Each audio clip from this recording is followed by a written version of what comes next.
You've probably made peace with it. You're a night person. Always have been. Your best thinking happens after 9 p.m. Your creativity shows up when everyone else is winding down. You get more done in 2 hours at night than in the full day. What if that's not a personality trait? What if it's a signal your body has been sending for years and nobody told you what it meant? The pattern goes like this. The day is a grind. Mornings are hard.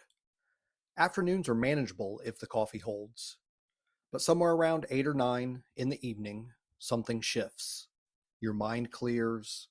The fog lifts.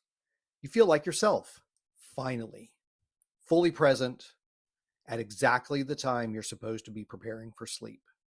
So you stay up because it's the only window in the day that actually feels like you. Or this version, the one that's harder to admit. You're exhausted all day. You've been running on empty since before lunch. By 7 p.m., you're counting the hours until bed. But when you lie down, nothing. Your mind is suddenly clear. Your thoughts are sharp, and the tiredness that was overwhelming an hour ago has simply disappeared. You're wired, and you have no idea why. The standard explanation is chronotype. You're genetically wired to be a night person.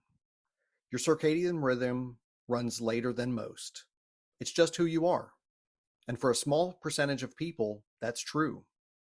But for the people I'm describing, the ones who were morning people once, the ones whose evenings have gotten sharper as their days have gotten harder, chronotype doesn't explain it. Something else does. To understand what's going wrong, you need to understand what's supposed to happen. Your body runs on a cortisol rhythm. Cortisol peaks sharply in the morning. That's the cortisol awakening response I covered in the last video. What matters here is the other end of that curve. By mid-afternoon, cortisol should be declining steadily. By 8 or 9 in the evening, it should be at its lowest point of the day. That low point is the signal your brain needs to begin producing melatonin, the hormone that initiates genuine sleep. Low cortisol in the evening, melatonin rises. Sleep begins. That's the design. Under sustained, unresolved stress, the evening decline doesn't happen the way it should. Cortisol stays elevated, not dramatically, not in a way that shows up obviously on a standard lab panel, but elevated enough to suppress melatonin, elevated enough to keep the sympathetic nervous system engaged, elevated enough to produce a state of alert readiness at precisely the time the body needs to be moving towards rest. The cortisol rhythm is disrupted, trending towards inversion, producing the full picture of it, whether a lab has confirmed the reversal yet or not. The body doesn't wait for a diagnosis to tell you something has shifted. Here's the part that makes this particular pattern so difficult to recognize as a problem.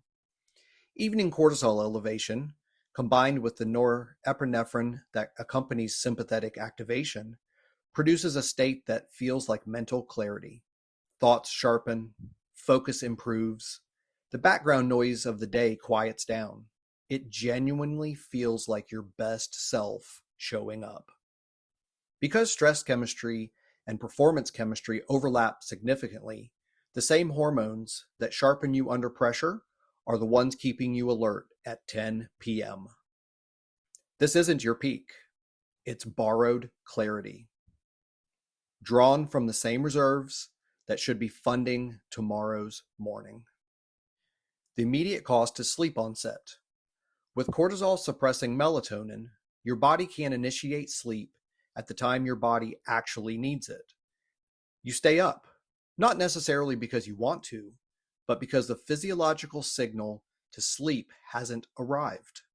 And when you finally do go to bed, the transition into deep sleep is slower and shallower than it should be. The growth hormone release that happens in deep sleep, the cellular repair, the immune restoration, the physical recovery, gets compressed into less time. less depth, less restoration. And then morning comes. The cortisol that should surge sharply at waking, bringing you online, mobilizing fuel, activating cognition, is blunted because the system that was running hot at midnight doesn't have a sharp morning response available. The rhythm is already disrupted at both ends, which is why the morning is hard, which is why the coffee is necessary just to reach functional. The evening sharpness and the morning heaviness are not two separate problems. They are the same disrupted rhythm, experienced at different ends of the clock. This is the trap that makes evening productivity so dangerous. It feels like a strength. High performers especially tend to claim it as an identity. I'm just wired this way. I do my best work late. The night is mine. But if that sharpness arrived gradually, if mornings used to feel easier, if you used to sleep through the night and wake without an alarm, then the evening clarity isn't your natural rhythm. It's your stress system finding the only window in the day where the demand has briefly let up. You're not a night person. You're a person whose system learned to come alive when the emergency finally paused. What I've just described is the evening expression of chronic adrenaline dysregulation. When people say they're running on adrenaline, what we measure in the clinic is cortisol rhythm disruption. The adrenaline is what you feel. The cortisol curve is what it looks like under the hood. The system that should be winding down is instead finding its stride.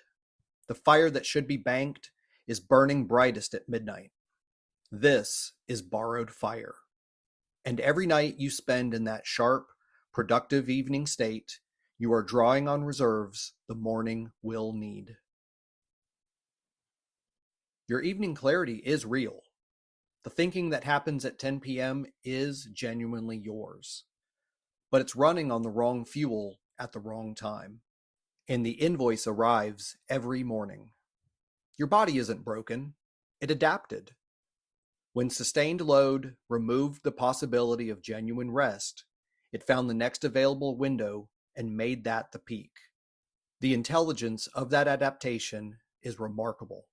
The cost of it, sustained over months and years, is what brings people to a place where rest no longer restores them and mornings no longer work.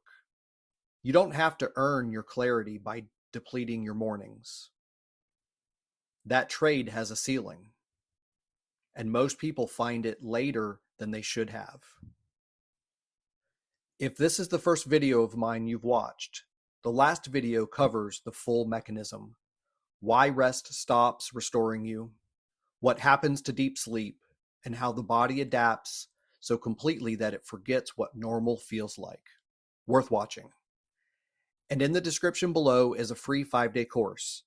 Day 1 alone will change how you feel every morning you've ever had. The link is there. I'll see you tomorrow.